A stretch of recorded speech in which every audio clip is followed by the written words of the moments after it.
I am a loyal hound adopted by the Liu family, existing for one purpose only, to serve as the bodyguard of the Liu family's young lady, who suffers from selective mutism. So, during the day, I accompany her to school. At night, I coax her to sleep, 24 hours a day. I'm on call whenever she needs me. However, Willow Liu became convinced that I was hopelessly in love with her. She typed to me, "I know you like me, but you don't seriously think doing these cheap little things will win me over, do you? How ridiculous. Stop dreaming about a loser's comeback fantasy." Later, she, who had never spoken a single word, actually spoke to me for the sake of a poor student in our class. She said, "Could you give your scholarship to Makoto?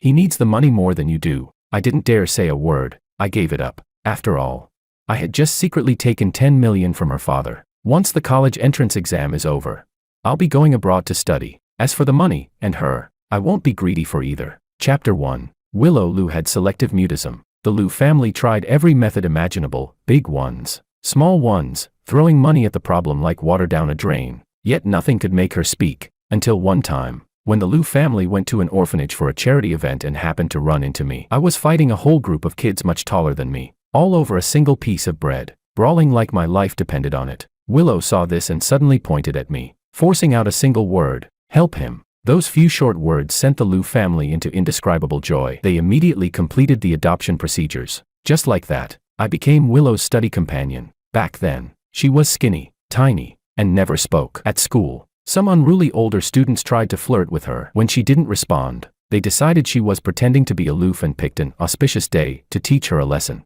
Living under someone else's roof, I had to be useful, so I wasn't scared at all. Facing those punks much bigger than me, I looked at them like walking military merit. I snatched a shovel straight out of the hands of a school board member who loved growing vegetables and chased them off. Even after being publicly punished and made to stand, I could still grin and perform a handstand outside the classroom window for Willow. Willow found it embarrassing and tightened her small face, refusing to look at me. After class, she wrote me a note. Ever since the day at the orphanage, she hadn't spoken a single word to me again. She wrote, "I know you like me, but you don't seriously think doing these cheap little things can win me over, do you?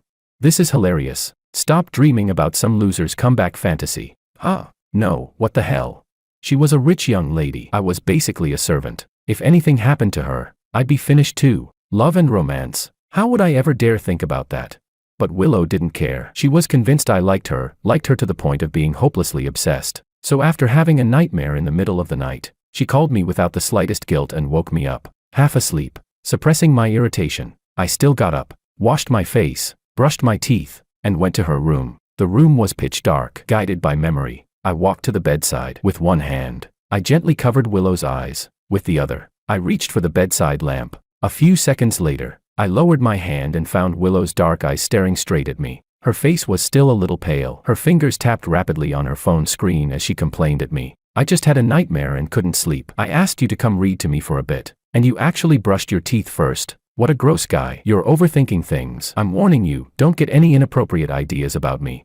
Here we go again. I gave a perfunctory and pulled a book out of the shelf. Halfway through reading, a gust of wind flipped the pages. I looked up and realized the window was open. I stood up and said as I closed it, "Don't open the window so wide at night. Cold drafts can give you a headache." Turning back, I casually tucked the blanket more securely around Willow. She couldn't get sick, otherwise, tomorrow I wouldn't get to tag along to the private tutoring session the Liu family hired for her. That stuff was expensive, 20,000 yuan per class. As I moved, Willow again gave me that strange look, her emotions impossible to read. I asked, "What now?"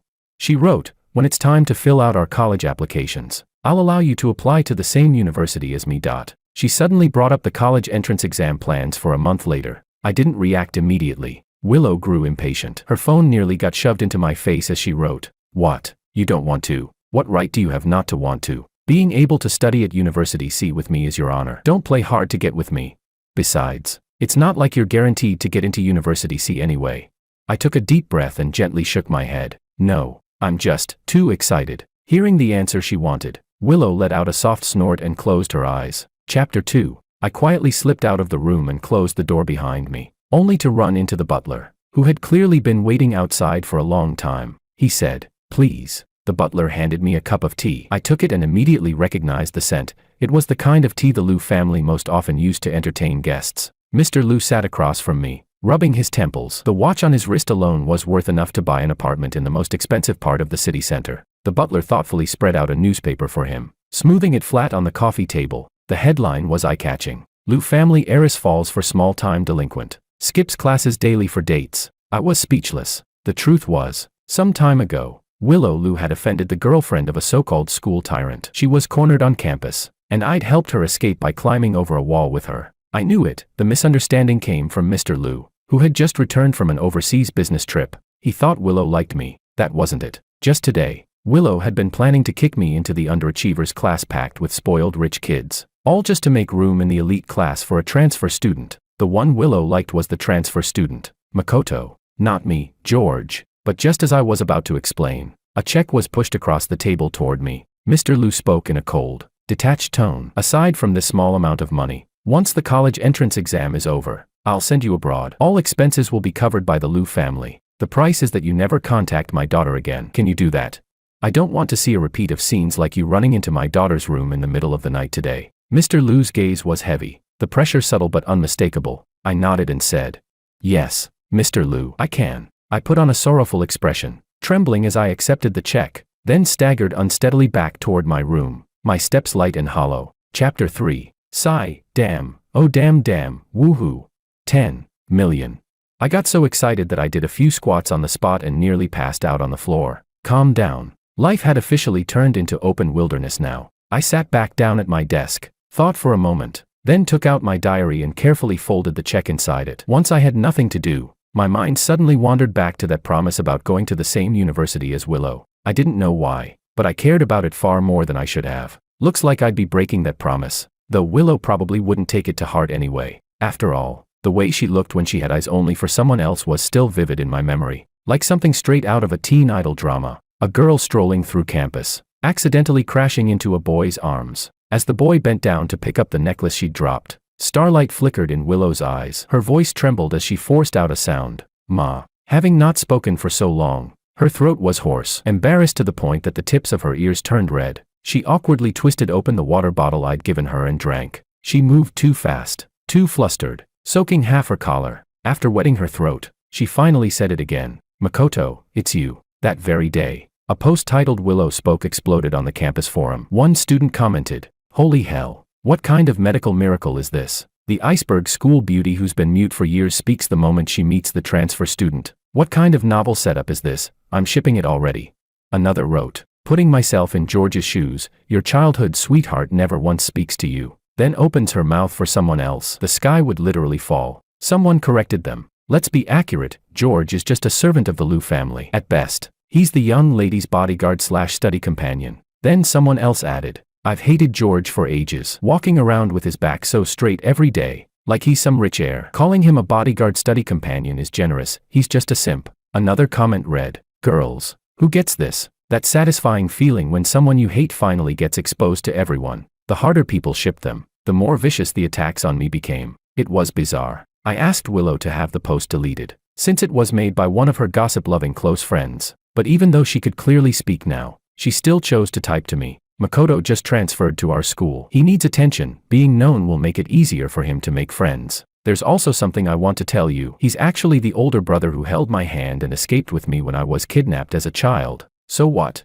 That means I have to bear all the insults."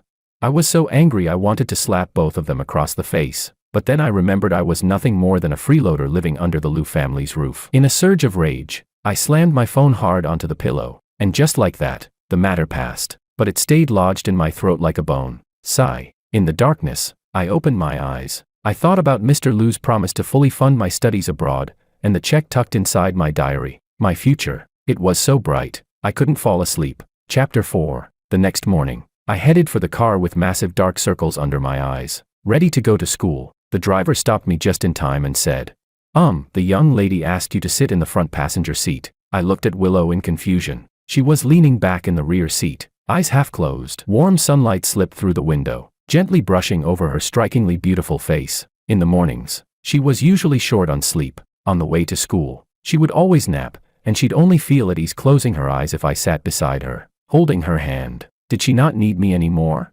A guess formed in my mind. Sure enough, the car turned onto an unfamiliar road. It was Makoto. He yanked the door open, ducked inside, and plopped down into the seat without ceremony. In a bright, cheerful voice, he said, "Willow, I brought you breakfast." As he spoke, he stuffed a meat bun into his mouth with great enthusiasm. The smell, trapped inside an air-conditioned car in summer, was anything but pleasant. Having taken care of Willow's daily life for 12 years, I reminded him out of pure habit. Willow, she doesn't really like eating in the car. Really? Makoto raised an eyebrow, then put the bun away. Sorry, I didn't know. Willow, however, shot me an annoyed glare. She thought I was meddling. Reaching out, she took the bun from Makoto's hand and, somewhat stiffly, yet gently, forced out a few words to him. It's not like there are that many rules. I froze, because that very rule was something Willow herself had taught me. Back then, even if I was so hungry my stomach cramped on the way to school, she would only roll her eyes at me and then coldly type on her phone, "You should wake up half an hour earlier to deal with breakfast." Classic double standards. Outside the car window, the glass reflected back. "Heh, there's a clown." Chapter 5. The driver kept glancing back at me in shock. I knew exactly what he was surprised by. At first, I hadn't expected it either. That Willow, mute for so many years, would speak the moment she met Makoto, and that she would speak to him alone. How should I put it? It was mentally breaking. Mr. Liu, who had dominated the business world for decades, had actually misjudged things for once. I felt a bit relieved, and a bit guilty. That money was originally meant for Makoto. The smell inside the car grew heavier and heavier. I didn't know if the bun wasn't fresh, but there was a faint raw meat odor mixed in. When Willow tried to take the first bite, she nearly gagged. Yet she still endured the discomfort and finished the bun in her hand. After we got out of the car, Makoto enthusiastically handed me the leftover bun and said, "Bro, you should try it too. It's really good." I instinctively pushed it away. Maybe Willow noticed the slight resistance on my face. She tapped rapidly on her phone, clearly upset, and wrote, "I know you don't like Makoto, but he meant well. Was it really necessary to embarrass him like that? How did you become so ill-mannered?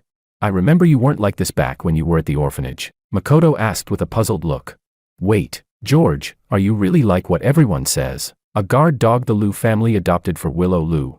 Completely unaware he had stepped on Willow's landmine. Back in middle school, when a class bully harassed Willow and I blocked him, he pointed at me and cursed me out as a simp and a guard dog. The very next day, his parents showed up and handled his transfer paperwork. No one ever called me that again. My name finally became just that, my name. But this time, Willow said nothing. She simply picked up a tissue and handed it to Makoto. I immediately took the hint and said to Willow, "Sorry, I ate too much this morning. Seeing food makes me nauseous. Starting tomorrow, I'll take the subway." Extra people should know when to step aside. Besides, Willow was already extremely picky about food, and she'd even get angry over what I ate. I'd been craving the snack street outside campus for ages. My classmates said a master-level cook selling scallion pancakes had just arrived there.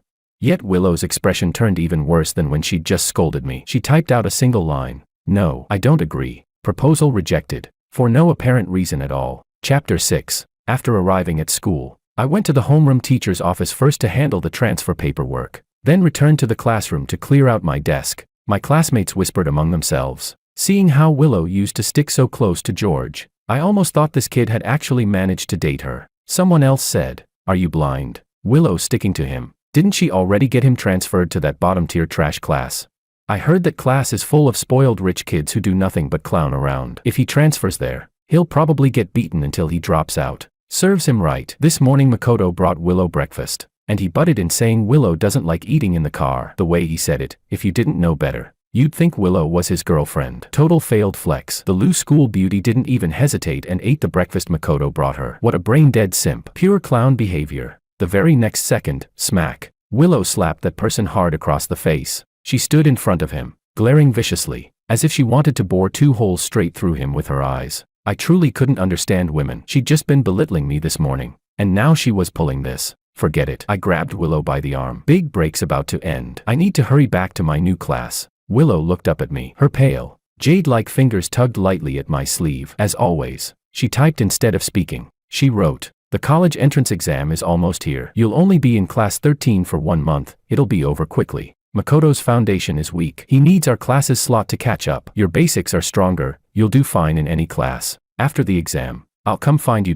After the exam, I'd already be on a flight to the UK, but I didn't say anything. I just looked into Willow's slightly panicked eyes and, like always, tapped her forehead lightly. "All right, I'll wait for you." Sigh. I had to keep acting right up until I left the country. to reinforce Mr. Lu's belief that Willow liked me. Visibly, Willow relaxed. The panic in her eyes turned into joy. She suddenly tiptoed up and gave my cheek a quick kiss. New words appeared on her phone screen. Reward. Chapter 7. Willow followed behind me as I walked. I was thinking that if she followed me into the new class, she'd probably get tangled up again with those spoiled rich kids. And when that happened, the one who'd suffer would still be me. I was just about to tell her to stop following me when suddenly Willow halted, frowned at her phone screen, then turned and ran off at full speed. Fine. Perfect timing. I carried my heavy backpack and stepped into my new classroom. Someone had a cigarette hanging from his mouth. The desks had been completely remodeled into a mahjong table. The air was thick and foul. Even worse, this class had the same school bully Willow had once rejected. That scene back then hadn't been pretty. The bully had harassed her relentlessly, demanding a reason for the rejection. So the next second, Willow hooked her arm through mine. The meaning was obvious. She was using me as a shield. The bully had held a grudge against me ever since. It wasn't that he liked Willow that much. It was just that someone who'd always been arrogant couldn't accept losing to me. By all logic, as the young master of the Bai family, he outclassed me in every possible way. The bully sized me up a few times, then laughed. Looks like the rumors are true. Willow's really sick of you. You dead simp. She doesn't even want to spend one more second with you. He tilted his head and grinned at the guys behind him. What are you standing around for? Take him to the bathroom. I stayed silent. From the last page of my English textbook, I quietly tore off the attached CD and snapped it in half. Chapter 8. A dozen or so minutes later, waves of wailing came from the restroom. At the very least, I used to be the top little demon at the orphanage. I knew a thing or two about fighting. It was just that they had the numbers. I wasn't careful and got a cut near the corner of my eye from a shard of glass. It burned like hell, baring my teeth. I made my way to the school infirmary. When I reached the door, I stopped. White curtains fluttered in the wind. Golden sunlight spilled like drifting sand. A delicate girl frowned slightly as she gently bandaged the wound of a handsome boy. It was nothing more than a shallow scratch, yet Willow's eyes were red, her heart aching as if she were about to cry the next second. I remembered, Willow had always been a germaphobe. Once, when she had a fever, she made a huge fuss about wanting sweet water from the north side of the city. It was raining and the roads were slippery. I accidentally fell and injured my arm. When I asked her to help bandage it, she pouted and looked at me awkwardly. Her hands lifted, then lowered, then lifted. Hesitating, she said, "You know I hate dirty things. Can you rinse it clean first?" Willow really was that clueless, truly heartless. But back when I was exhausted from fighting like a stray dog in the orphanage just to survive, she was the one who truly reached out and pulled me up. A girl as white as snow. Truth was, I really had liked her. Out of nowhere, my emotions collapsed like a landslide. With trembling hands, I squatted by the roadside, feeling tears slide down, mourning a love that never even had the chance to take shape. It hurt so much I felt like I couldn't breathe. So much it felt like I was about to die. But then again, if I died, who would spend that 10 million? I couldn't be that selfish. In extreme sorrow, I wiped at the corner of my eye. Ah, never mind. Not tears, blood. I smacked my lips with lingering regret and stood up, heading back toward the teaching building. Today's dose of self-inflicted melodrama. That's enough for now. Chapter 9. That night, Mr. Lu had gone on another business trip. After piggybacking off Willow's elite private lesson, I went to the bathroom to clean my wound again. When I came out, I realized Willow had somehow entered my room. She was standing by my desk, holding something in her hands. When I saw the notebook she was holding, my heart dropped hard. The check was hidden inside. Had Willow seen it? Was she going to question me? After learning the reason, would she rush to Mr. Lu to explain everything, just to save her father 10 million? Then what about my life, my studies abroad, my future happiness? In an instant, my body went stiff. I walked toward her in a daze, my steps heavy as if my legs had been filled with cement. Hearing the movement, Willow turned around. Her eyes and expression were so cold they seemed to freeze the air. She raised the notebook in her hand. Care to explain? The password used to be my birthday. Why did you change it? Ever since we were little, Willow loved checking my phone and computer, even demanding I change all my passwords to her birthday. She held up her phone, confronting me. Feeling guilty, I snatched the notebook back and said casually, "I felt like changing it, so I did." She typed, "Open it. I want to see." I said, "No." I refused without thinking, realizing I'd reacted too strongly. I quickly put on a smile for the young lady. "There's really nothing. You don't get it. Some things are special. It's not convenient to show others." She typed, "AMI others?" I was speechless. Willow's expression darkened. I said, "That's not the same thing." I tried to change the subject, intending to toss the notebook onto the bed, but she grabbed my sleeve and wouldn't let go. Holding her phone in one hand, She gripped me tightly with the other, narrowing her eyes as she stared me down. She typed, "You wrote something new in there that even I'm not allowed to see. You're definitely hiding something. What if I insist on seeing it?" I was at a loss. At this critical moment, inspiration struck. Actually, I secretly stuck your photos in there." My voice was barely audible, like I'd been exposed for harboring some deeply buried, filthy thoughts. I lowered my head in extreme shame. A cold snort came from in front of me. Willow wore a smug "I knew it" expression. She typed, "Figures. I should have guessed you had inappropriate thoughts about me. What else could be in your diary besides fantasizing about me? Forget it. I'll settle accounts with you later. Clean up first. I want you to take me somewhere in a bit. After I finished getting ready, I wheeled my bike outside and saw Willow standing under a tree, her toes absent-mindedly tapping at the patches of moonlight leaking through the leaves. So late at night, what did she want to do? Chapter 10. She typed, "Why are you spacing out? Didn't you say you wanted to take me to see the sea?" Seemingly embarrassed, Willow quickly turned off her phone screen, looked away, and sat sideways behind me. My mind wandered as I pedaled along the bike path. Willow's hands lightly tugged at the fabric on both sides of my waist. As we got closer to the sea, the wind brushing against my face turned salty and damp, but it wasn't unpleasant. On the contrary, it felt incredibly comfortable. The road was uneven. After a bump, Willow swayed. Her body tilted forward uncontrollably, and she instinctively hugged me tightly. My heart skipped a beat. The doubts in my head only grew. What exactly was Willow plotting today? Soon, the answer revealed itself. I stopped the bike. Willow jumped off. Not far away on the beach, a dining table suddenly lit up. Warm yellow light slowly spread through the night, softening even the sea breeze. Willow lifted her skirt and jogged over, then turned back and waved at me. I froze for a second. By the time I followed her, she was already holding a small plate with an exquisitely made cake. Willow suddenly spoke to me. "George, happy birthday. Today was my birthday."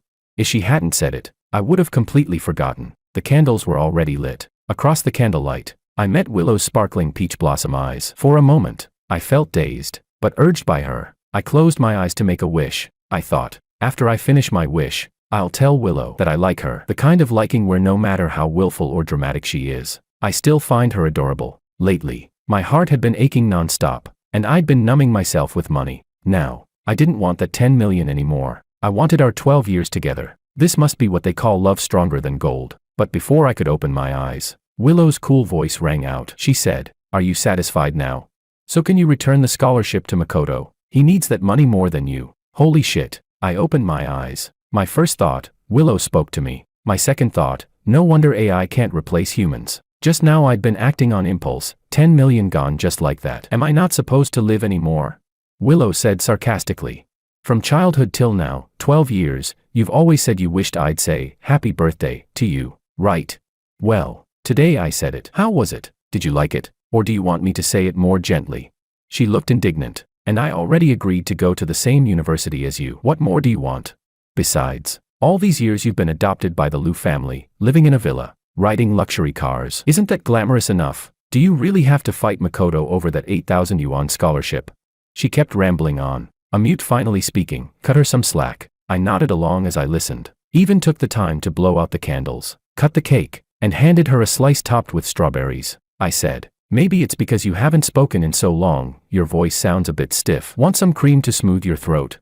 She snapped, "George, stop playing dumb. I meant well." But Willow thought I was provoking her. With a flick of her hand, the cake smashed against the glass and slid down, leaving a mess everywhere. She froze for a moment, looking a bit awkward, then accused me, "You're the one who made me angry first." I looked at Willow and thought she was basically a little angel. Every time I started doubting whether I was some faithless jerk who abandoned a bond for money, she would personally prove to me, "You made the right choice." Scratching my head, I said, "Actually, after the scholarship list was announced, I already filled out the withdrawal form. I'll hand it to the director tomorrow. That way, Makoto, who ranked 4th, could move up. After all, I'd already taken his 10 million. Willow's expression immediately cleared, her eyes sparkling with starlight. She nodded in satisfaction, then smoothly changed the subject. "Don't be mad at Makoto either. Honestly, you should thank him. He encouraged me to actively communicate with the people around me. Without him, I still wouldn't be able to talk to you. Wasn't hearing my voice what you wanted most? I promise you, from now on, I'll speak to you. Consider it your birthday present." No, seriously, why does she only give me such worthless things? I spent all that time hoping she'd speak, and somehow it turned into her talking being a gift to me. What an idiot. Chapter 11. A month's time, neither long nor short. In the blink of an eye, more than half of it was gone. I gradually got familiar with my desk mate, Chubby. Chubby and I got along well because I shared my snacks with her every day. Like me, she was also planning to go abroad to get some gold-plated credentials, and we discussed precautions and preparations for studying overseas many times. Her eyes sparkled as she looked at me and said, "It's salted egg yolk chicken wings, thanks, George."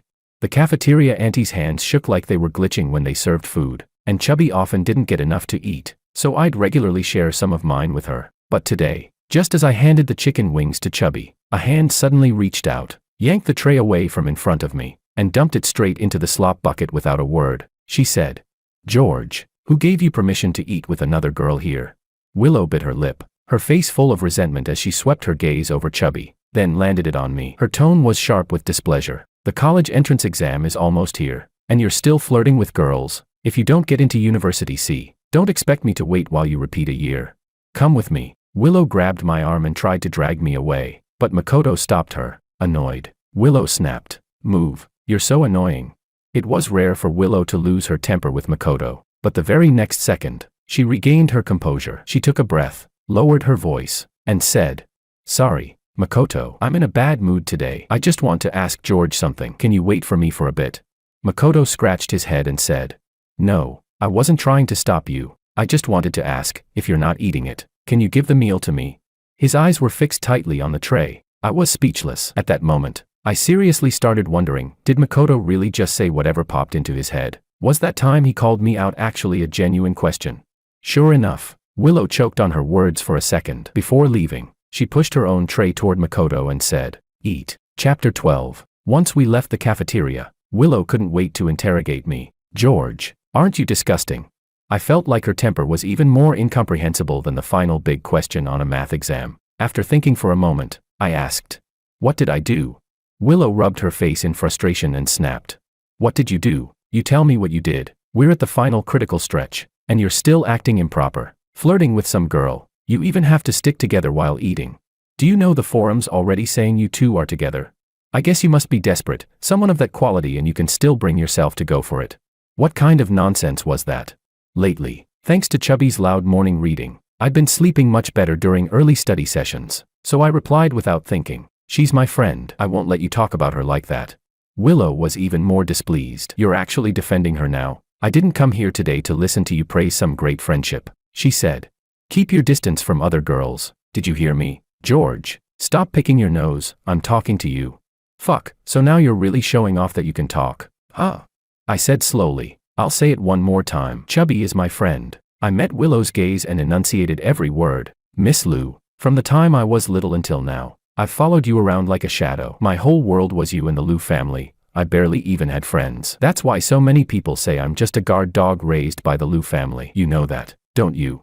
But I never took those words to heart. And yet you actually think I'd care about what the forum says about me? That's ridiculous. So please, don't interfere with who I choose to be friends with." "You think I'm interfering with you?" Willow's gaze turned colder and colder. She lifted her chin and said, "Fine, then go make your friends. You don't seriously think North City only has one top-tier university, do you? Until you admit you're wrong. I'm not telling you which school I'm applying to."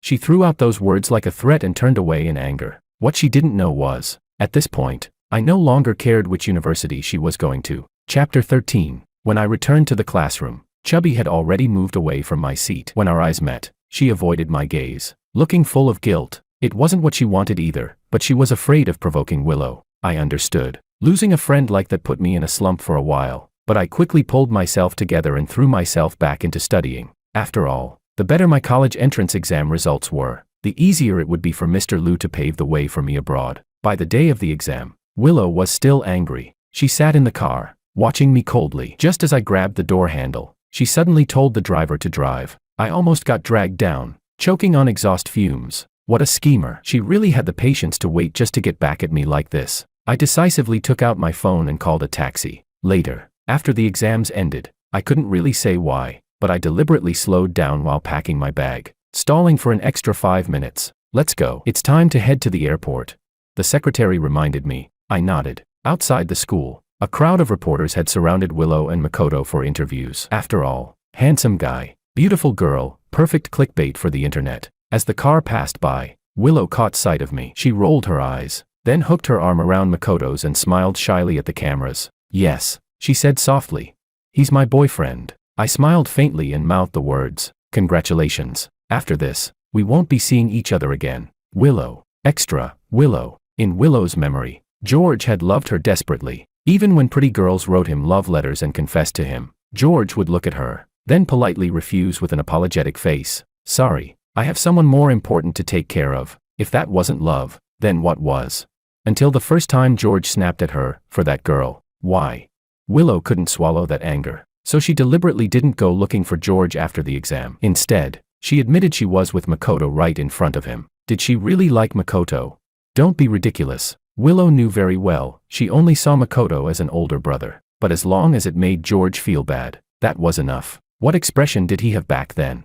A brief moment of stunned silence, like he'd been hit hard, yet he still forced a smile and congratulated her. If he truly meant it, he wouldn't have rolled up the car window afterward, would he? George must regret it to death. It's fine. Let him stew for a couple of days, he definitely won't be able to take it and will come apologize to her. Thinking of that diary filled with records about herself, Willow covered her mouth and laughed softly. Extra too. Willow felt that the punishment she'd given George was far too mild. So on the very day the college entrance exam ended, she didn't go home. Instead, she traveled to Japan with Makoto. She carefully selected many photos. Every single post was a 9-photo grid, each one a picture with Makoto, the deer in Nara, Universal Studios, Kasuga Taisha. But after posting for 3 straight days, the pinned chat avatar remained silent. George, wasn't this playing hard to get a bit too much? Willow pressed her lips together. The fingers gripping the edge of her phone tightened until they hurt. A heavy knot of frustration settled in her chest. She muttered to herself, unpin, block. If he didn't cherish the chance she gave him to apologize, then he'd better not regret it. Extra 3. The 5th day. When Makoto fed her a bun again, Willow instinctively wanted to refuse, but then she seemed to think of something. She took out her phone, her beautiful peach blossom eyes curving into a smile. As she pressed the shutter, she leaned in, parted her red lips, and bit into the bun Makoto was holding out to her. The sweetness was off the charts. That night, she pulled George out of her blacklist. No, wait, she had to post an update first. So she put George back on the blacklist again, edited her post, hit send, and after half an hour, she removed him from the blacklist once more. After finishing everything, Willow lazily tapped her cheek with her fingertip. These days, without seeing her, George must be freaking out. She closed her eyes, quietly waiting for George's message bombardment, but the phone notification didn't vibrate nonstop like she'd expected. What the hell? She couldn't hold back anymore. Fine, she'd be generous this time and give George a break. She'd lower her head just this once. The next second, Willow viciously flung her phone away. The screen cracked into a spider web, shattering as it smashed against the floor. That glaring red exclamation mark burned itself into her mind like red paint. George. How dare he? How dare he delete her as a friend?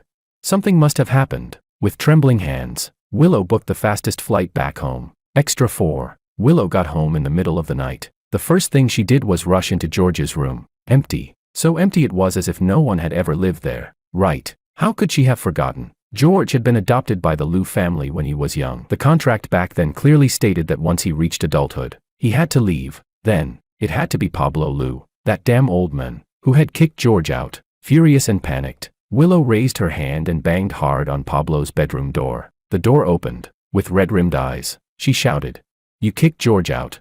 Pablo looked coldly at his daughter's outburst. In a low voice, he said, "Go back to sleep." But Willow grabbed at his clothes, completely losing control. "I'm asking you, where did you send George?" The butler, head lowered, stepped forward to explain. George accepted 10 million from President Liu and went abroad for further studies. Back then, President Liu gave him 2 choices, you or 10 million. George chose 10 million. Willow slapped the butler hard across the face, her voice trembling. "You're lying. How much George loves me, I know that better than anyone. You must have forced him to leave." Pablo straightened his wrinkled pajamas, frowned, and said to the butler, "Go get that checked at the hospital. Deduct the cost from my account. For the next couple of days, you don't need to come in." Then he looked at Willow, took out his phone, and dialed George's number. His tone was flat and emotionless. "If you want to know, then listen for yourself." The phone rang. Only 2 seconds passed, but Willow had never felt so nervous in her life. The call connected. George's bright, easygoing voice came through the receiver. "What's up, Uncle Lou?" Pablo Liu chuckled lightly. "Nothing much. You're in Chicago, settling in okay." George replied.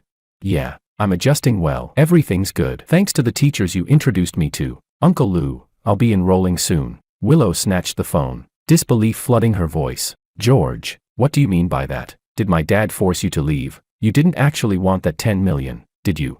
Stop playing dead, say something. As long as you say you like me, I'll go find you.